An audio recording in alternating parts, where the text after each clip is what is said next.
बिस्मिल्लाहिर्रहमानिर्रहीम। अल्लाहुम्मा सल्लि अला मुहम्मदिन व अला आलि मुहम्मदिन कमा सल्लैता अला इब्राहीम व अला आलि इब्राहीम इन्नका हमीदुम मजीद। आज मैं आप लोगों को ये बताना चाहता हूँ, घरों के अंदर या किसी आदमी के शरीर के अंदर, जिस्म के अंदर भूत, जिन्नात, शैतान या राक्षस का असर होना, या काला जादू, या कोई किया कराया करनी, करतूत, मुटकरनी, चुड़ैल, आसेब वगैरह से छुटकारा किस तरीके से मिल सकता है। बताया जाता है, कोई पेशा हो ज़राअत या तिजारत या के इल्म, कोई पेशा हो ज़राअत या तिजारत या के इल्म, चाहिए इंसान को पैदा करे उसमें कमाल। कामिलों की उम्र बढ़ जाती है, खुद कर लो हिसाब, बाहुनर का एक दिन और बाहुनर का एक साल। पता ये चला कि हुनरदार आदमी एक दिन में उस काम को अंजाम दे देता है, और बेहुनर आदमी जो होता है, अनाड़ी, जिसको जो ला इल्म होता है, जिसको इल्म नहीं होता, वो 12 महीने लगा रहता है और उस काम को फिर भी वो अंजाम नहीं दे सकता। वो काम उससे फिर भी नहीं हो सकता क्योंकि उसको आता नहीं। वो खुद भी परेशान रहता है और दूसरों को भी परेशान करता है।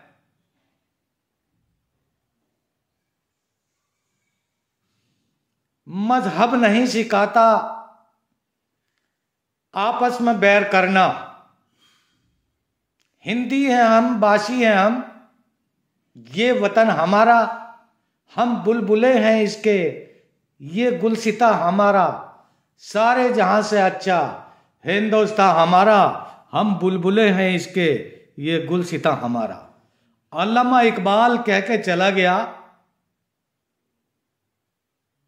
इस राष्ट्रीय गीत को लोगों ने हिट कर दिया।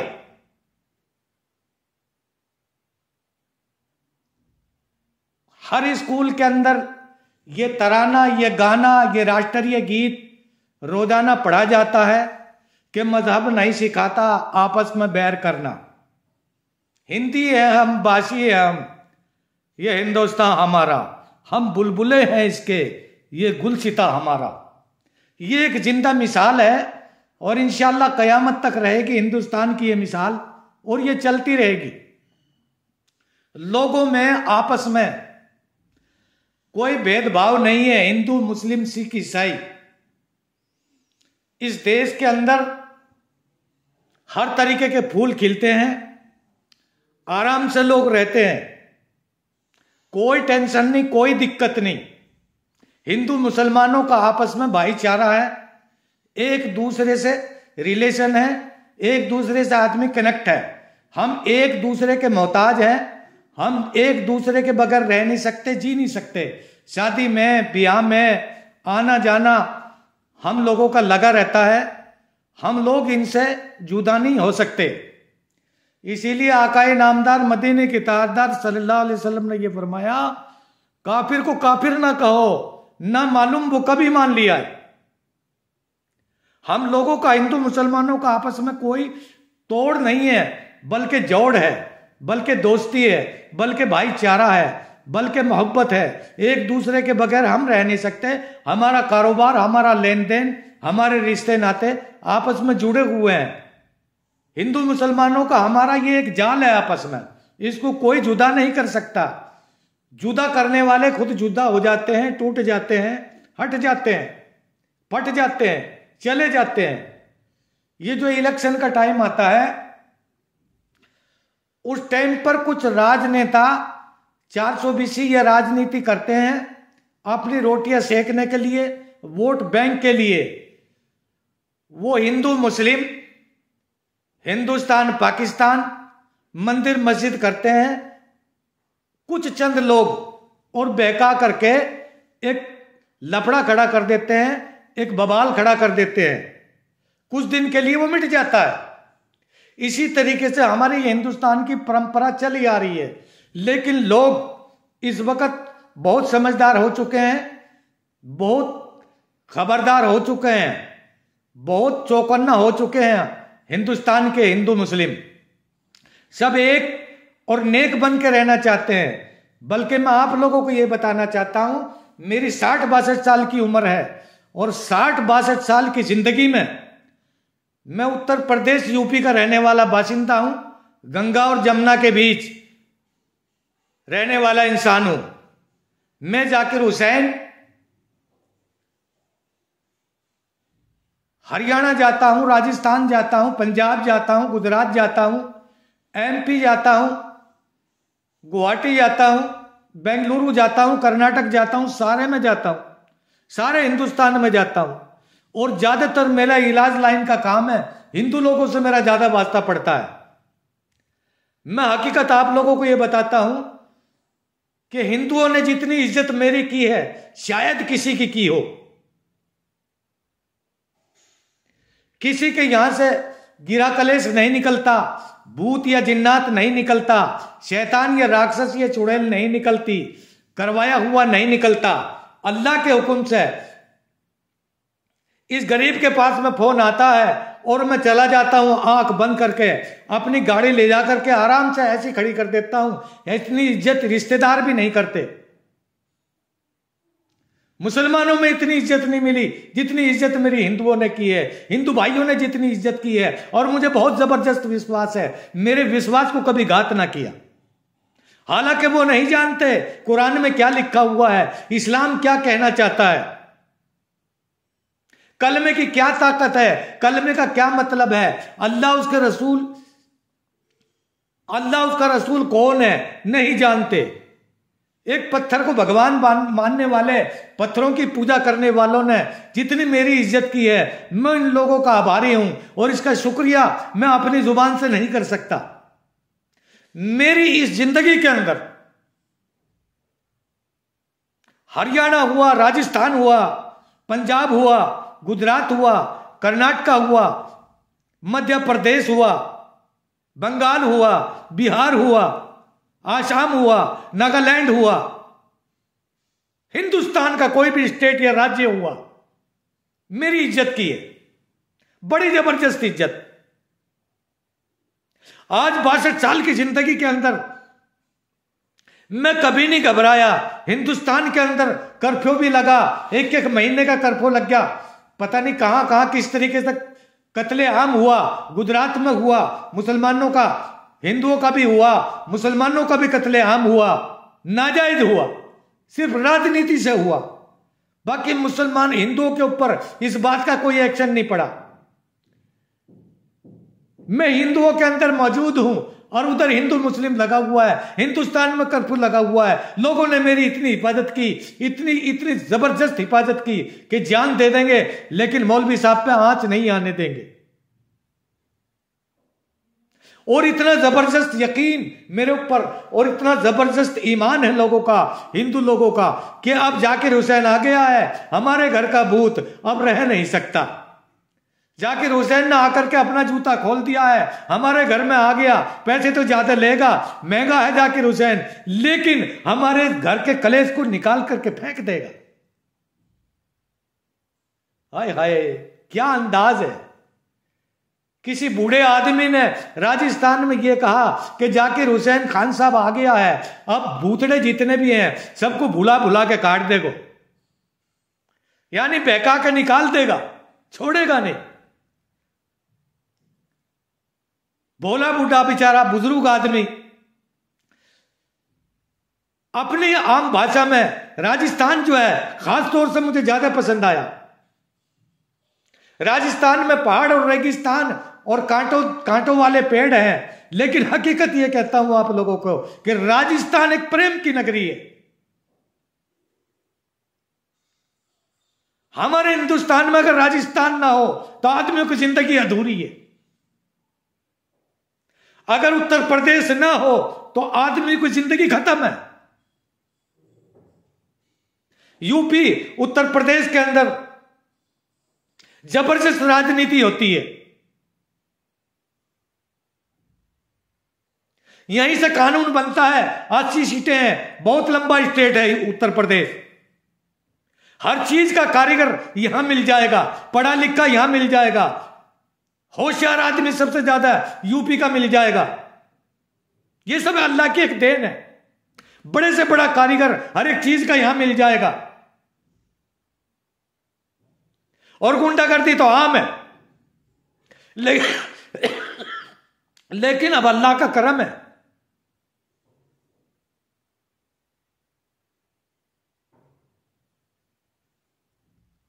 हिंदू कुछ नहीं समझता, इस्लाम क्या कह रहा है, कुरान क्या कह रहा है। लेकिन एक बात मैं जरूर कहूंगा, यह किताब की बात नहीं, यह मेरे तजुर्बे की बात है। हम गए, बार बार जाते हैं, आते हैं, लोग बुलाते हैं, लोग अपने काम के लिए कहते हैं,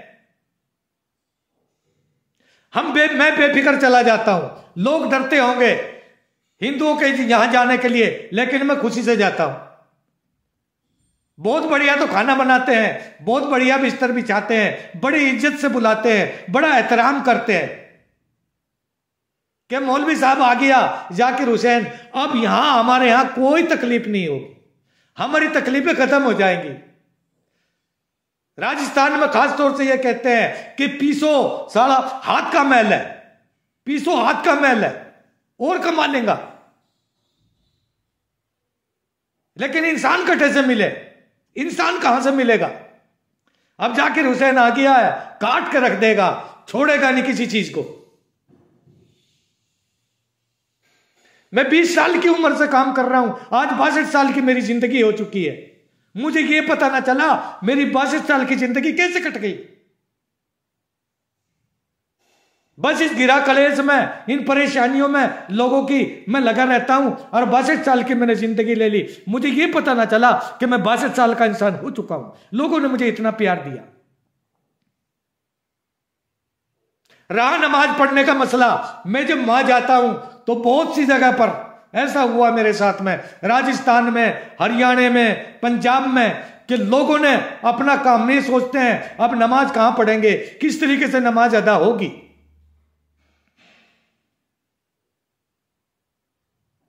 मुसलमानों को और से सुनो इस बात को, ये मेरे तजुर्बे की बात है। मेरी आंखों ने देखा, मेरे कानों ने सुना, मेरे पैर चल के गए, मेरी गाड़ी वहां पहुंची, मुझे पैसा भी दिया और मेरी इज्जत भी की।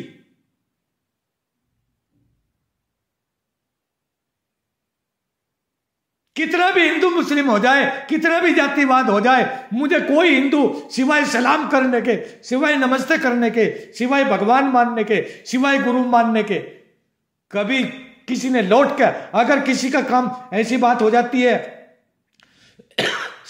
किसी आदमी का नसीब से काम नहीं भी होता, कोई जरूरी नहीं है कि डॉक्टर के यहां लोग नहीं मरते। हॉस्पिटल में कोई एक वही डॉक्टर है, एक को वही कमरा है, वही दवाई है, एक तो ठीक होके जा रहा है और एक उसमें से मैयत भी जा रही है, एक मर के भी जा रहा, लाश भी जा रही है। इसका मतलब ये नहीं जिनका मरीज मर गया वो डॉक्टर नहीं है, वो डॉक्टर सबके लिए बराबर है। कोई जरूरी नहीं कि मैंने 1000 इलाज करे, अगर उनमें 50 ना हुए तो मैं इलाज करने वाला नहीं, ऐसा भी कुछ नहीं है। अगर ठीक नहीं हुआ तो अपने नसीब को दोष दिया लोगों ने, मुझे कभी गाली ना दी, मुझे कभी बद्दुआ नहीं दी, मेरी कभी बुराई ना की कि हमारे नसीब का खेल है। भला का आपने ठीक किया, हमारी रिश्तेदारी में ठीक किया, हमारे ठिकाने में आपने ठीक किया, आपने जगह जगह ठीक किया। मेरी इस तरीके से लोगों ने तारीफों के पुल बांधे। ये सब अल्लाह की देन है, ये अल्लाह की कुदरत है। अब मुझे नमाज पढ़नी है, हिंदुओं का घराना है, सीकर है या झुंझुनू है या सालासर है या जोधपुर है या मेहंदीपुर है, कहीं भी है, सालासर के पुजारी लोगों को बेटा दे रहे हैं, लेकिन उनके खुद के जो हरियाणा के यात्री चले गए, कोई पंजाब का चला गया, उनके यहां कोई भूत ऊत रह गया, कोई राक्षस रह गया, तो सीधा जाकिर हुसैन के पास में टेलीफोन आता है। उनका इलाज करने वाला मैं हूं, उनका गुरु मैं हूं। इतनी इज्जत करते हैं, कई अरबोपति, करोड़ोंपति नहीं, पुजारी सालासर के कई अरबोपति हैं, लेकिन कोई घमंड नहीं, कोई कपट नहीं, कोई बनावट नहीं, कोई तकब्बुर नहीं, कोई अभिमान नहीं, कोई अहंकार नहीं। नमाज पढ़नी है, अपना कमरा धो दिया हिंदू लोगों ने, जहां भी गया धो करके संदूक के अंदर से कंबल निकाला और बिछा दिया। मौलवी साहब जी इस पर आप नमाज पढ़ लो, जाकिर हुसैन जी आप इस पर नमाज पढ़ लो। हरियाणा के अंदर बहुत सी मस्जिदें ऐसी हैं, मुसलमानों, हरियाणा के अंदर बहुत सी मस्जिदें ऐसी वीरान पड़ी हुई हैं, जहां हिंदू भाई उन मस्जिदों की साफ सफाई कर रहे हैं। कहीं पे भैंसें भी बंधी हुई हैं, ऐसी बात नहीं है, कहीं पे भैंसें भी बंधी हुई है, कहीं पे बेहुरमती भी हो रही है। सब लोग तो एक जैसे नहीं होते।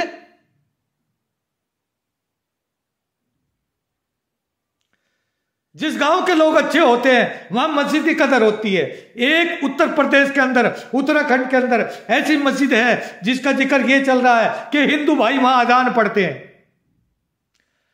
मुसलमानी बस्ती नहीं है, एक भी मुसलमान का घर नहीं है, हिंदू, पूरा गांव हिंदुओं का है और वहां मस्जिद खड़ी है बड़ी सारी, और हिंदू अजान लगाता है, अल्लाह अकबर अल्लाह, 5 टाइम हिंदू अजान लगा रहा है, अल्लाह को आवाज दे रहा है, मस्जिद की साफ सफाई हो रही है, बार बार उस मस्जिद को दिखाया जा रहा है, यूट्यूब के ऊपर दिखाया जा रहा है, टीवी पे दिखाया जा रहा है।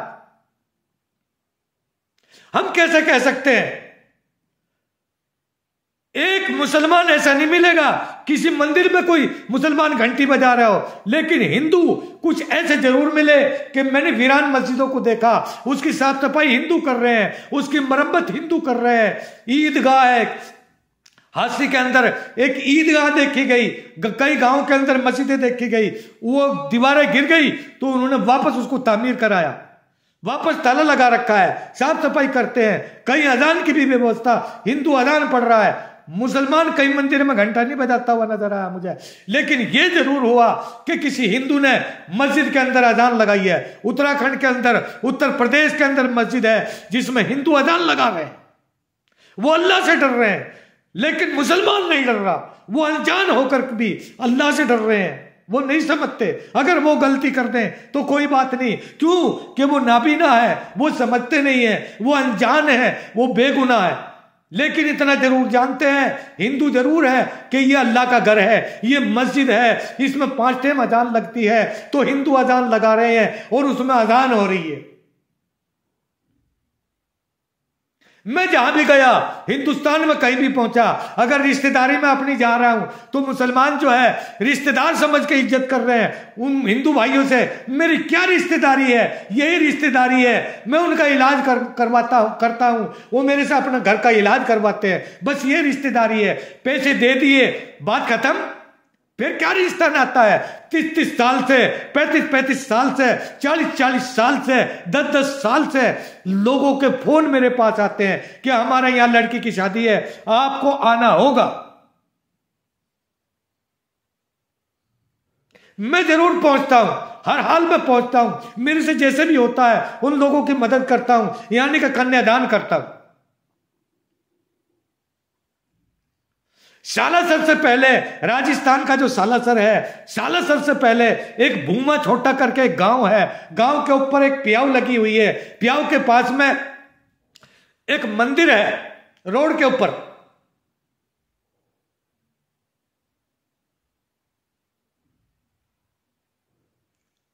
भूमा वासणी एक गांव है और रोड के ऊपर है, वहां एक प्याऊ है, प्याऊ के पास में एक मंदिर है।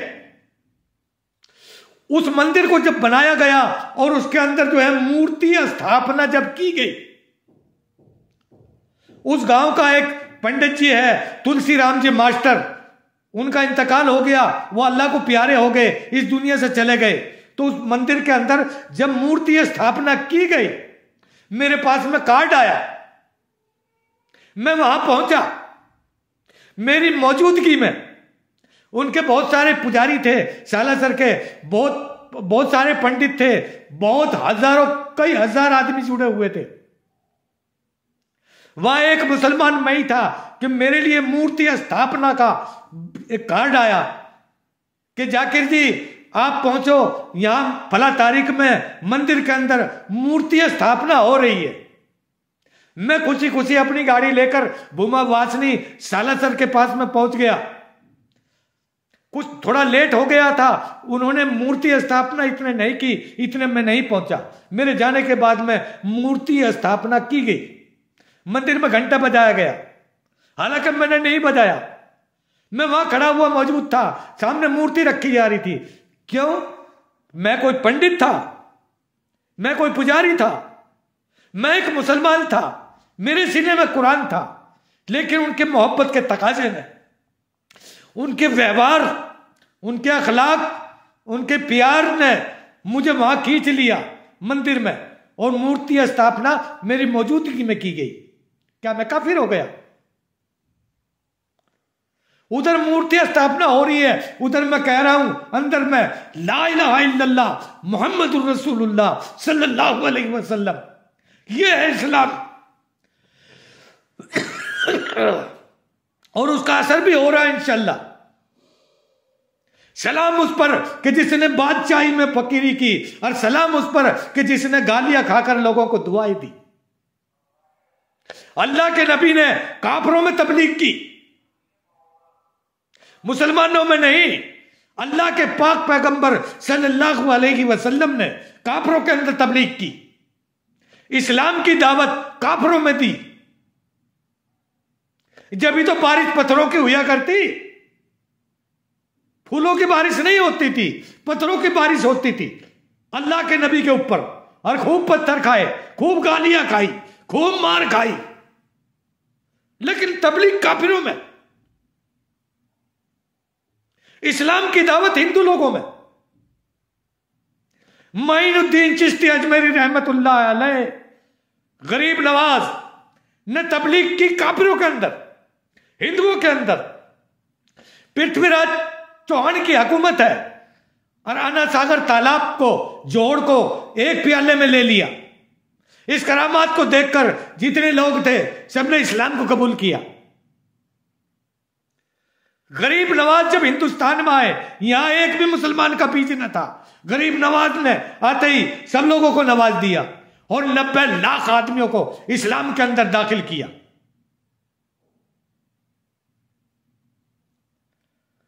कारोबार भी हो, बिजनेस भी हो, धंधा भी हो, इस्लाम की दावत भी हो, नमाज भी हो।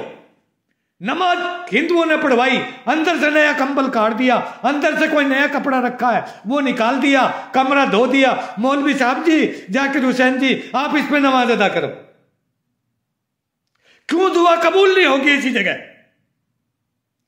और यही नहीं कि नमाज पढ़ने के लिए मुझे छोड़ दिया, परे जाके बैठ गए, ऐसा नहीं है। मैं नमाज पढ़ रहा हूं, वो हाथ जोड़ के बैठे अल्लाह के सामने, अल्लाह उनकी दुआ कबूल नहीं करेगा।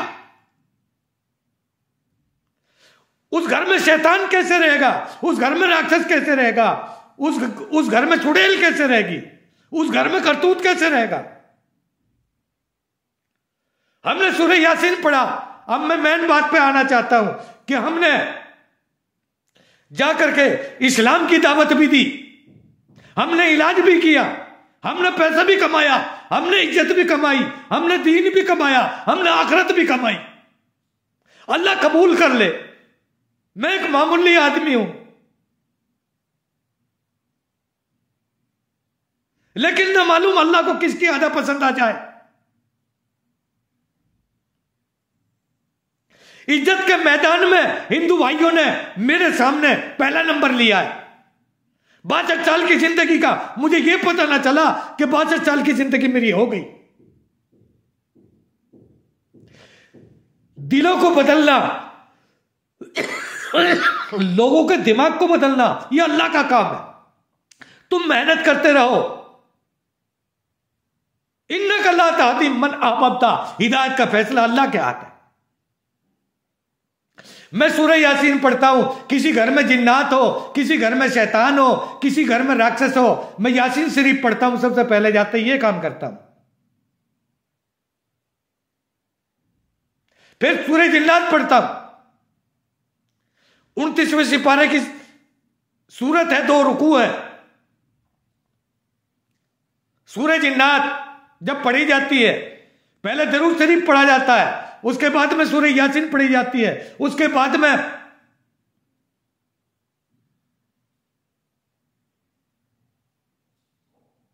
सूरह जिन्नात पढ़ी जाती है। जब सूरह यासीन और सूरह जिन्नात जहां पढ़ी जाएगी, इंशाअल्लाह कैसा भी करतूत हो, कैसा भी जादू हो, काला हो, पीला हो, नीला हो, सब खत्म। लोग ये कहने लगते हैं मौलवी साहब जी करामात हो गई है। मगर क्या बात हुई कि रोजाना आवाज आती थी, कभी गाटर में से आवाज आ रही है, कभी छत में से आवाज आ रही है, कभी मेरा बच्चा बेहोश हो रहा है, कभी मेरी भैंस दूध नहीं दे रही है, कभी मेरे घर में आग लग रही है, कभी मेरी औरत बेहोश हो रही है, कभी मेरी लड़की बेहोश हो रही है। आज कुछ नहीं हो रहा है, 3 दिन में इलाज हो जाता है, कैसा भी हो, नहीं फिर 7 दिन में हो जाता है, कैसा भी भूत शैतान हो, न फिर 11 दिन में हो जाता है, 21 दिन में हो जाता है, अंत 40 दिन का है, इसके बाद कोई इलाज नहीं होता। सूरह यासीन अगर किसी कब्रिस्तान में पढ़ी जाए, 40,000 मुर्दों को अल्लाह ताला एक बार के पढ़ने से बख्श देता है। और कुरान शरीफ सूरह यासीन जब पढ़ा गया तरन्नुम के साथ में, लहजे के साथ में, आवाज के साथ में, जब ये पढ़ा जाता है हिंदुओं के घरों में, तो लोग ये कहते हैं ये तो हमें पता नहीं शैतान गया या नहीं, लेकिन एक बात जरूर है, आपके सूरह यासीन पढ़ने ने हमारे दिल को छू लिया है। हमें तसल्ली हो चुकी है कि हमारा काम हो चुका है।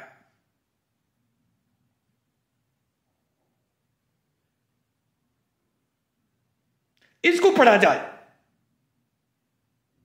और आगे बढ़ाना हो। सूरह जिन्नात भी पढ़ा जा रहा है, सूरह यासीन भी पढ़ा जा रहा है, शुरू में दरूद शरीफ भी पढ़ी जा रही है, आखिर में दरूद शरीफ पढ़ी जा रही है। जिन्नात हल नहीं रहा है, जिन्नात जा नहीं रहा है, आदमी की आंखें लाल हो जाती हैं, शरीर टूट जाता है, जिसमें जिन होता है,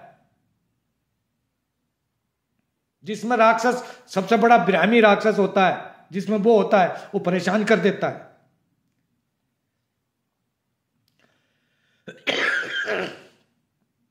इलाज की भूत और शैतान को भगाने के लिए घर से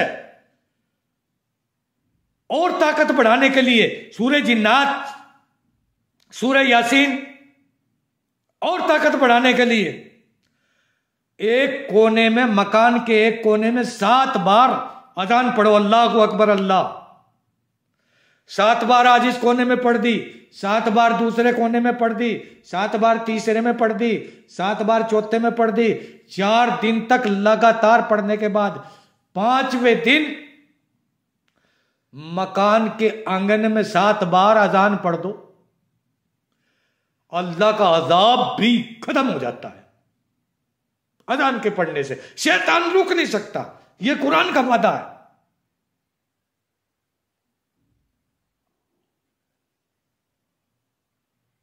गैर मुस्लिम ने बड़ा फायदा उठाया, इज्जत भी की, प्यार भी किया।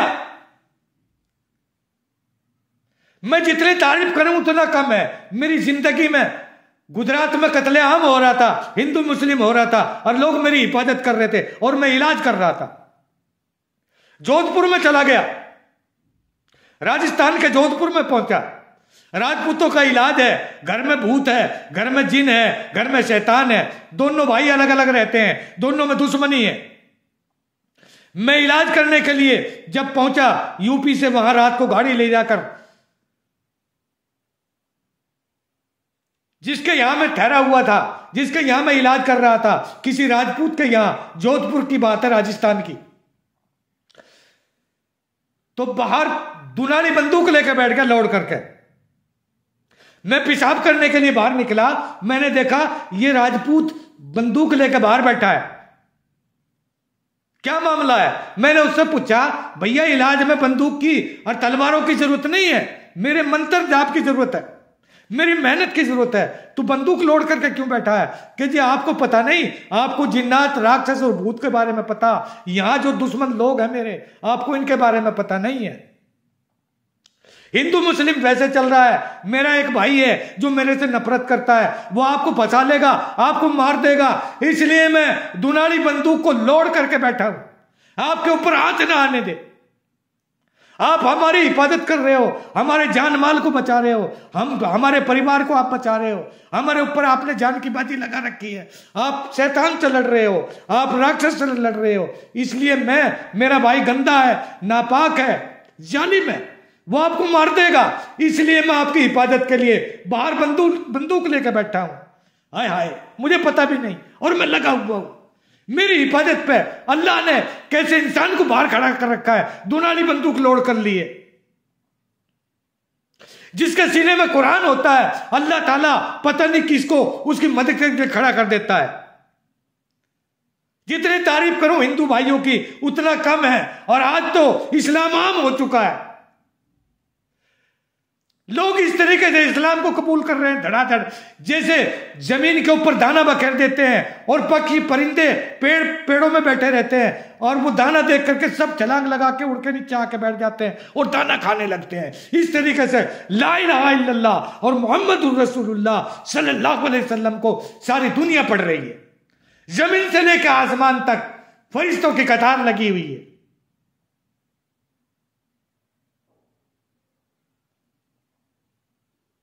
दुनिया की कोई चीज नहीं रह सकती। अल्लाह अमल करने की तौफीक अता फरमाए।